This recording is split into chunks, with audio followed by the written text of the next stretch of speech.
Please give a warm welcome to Mary Spadaro, everybody.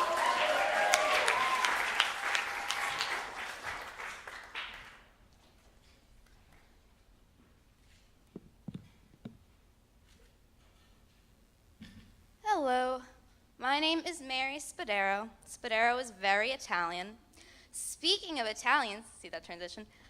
Julius Caesar, before inventing getting stabbed in the back by her best friend, was kidnapped by Italian pirates and held for ransom. They wanted 20 silver coins for him. And he was like, nah, guys, I'm worth 50 silver coins. So obviously confidence is not the guy's issue. But so he was held for ransom for a while until finally they paid the amount and he was free. But then once he was freed, he was like, yo, I just got held captive for like 40 days, and he wasn't on board with it. So he crucified all of the pirates.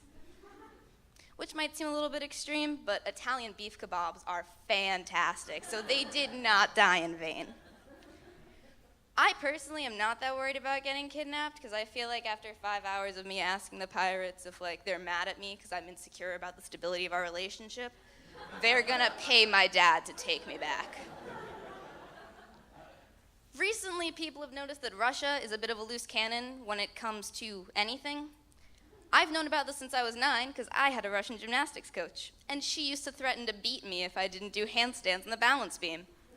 She would go, "You no do handstand, I will beat you with a belt." And I was always super taken aback by this because my mom's the only person who's ever hit me before, and she never warns me first.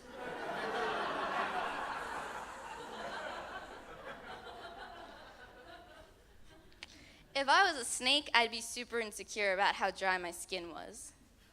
Speaking of snakes, I had dinner with my mom last night, and she said that I look like I've been eating enough lately.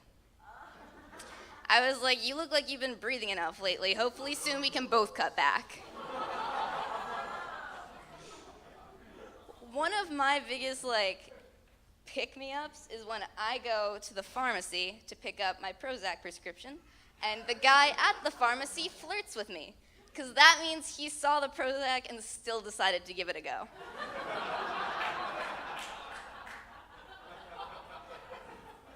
Speaking of dating, I'm not. I went out with a guy a couple months ago, and he's really, shocked me out of it. I'm not into it anymore. He asked me to come over to his house and watch a movie, and I said yes. When he said a movie, he meant a video of a play that he wrote, directed, and starred in which he played a horse, wore a horse mask, and did not speak for the duration of the play. He called his performance priceless. I call it hauntingly beautiful. I might be seeming like I'm a little bit too hard on this kid, but his last name is Handwork, so he's used to it.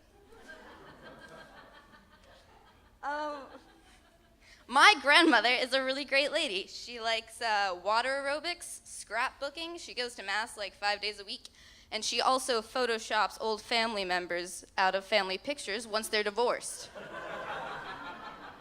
I'm 100% sure my dad was at my 3rd birthday, and you would never know. I'm not even mad about it though, because first of all, she's 78 and knows how to Photoshop, which is pretty cool by itself. But also, the skill with which she manages. She just picks one and it's like they were never there. She's a kingpin in orthopedic shoes.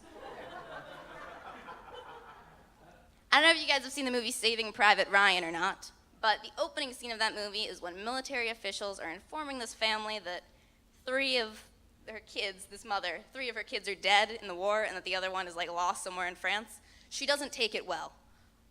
It's a really upsetting, depressing scene. I think that they should have inhaled helium before telling her to lighten the mood a little bit. And that way it would have gone something like this instead. Mrs. Ryan, 3 of your sons have died. Your 4th son, Private Ryan, is lost somewhere in Normandy. Mrs. Ryan, we're going to bring your boy home. Thank you.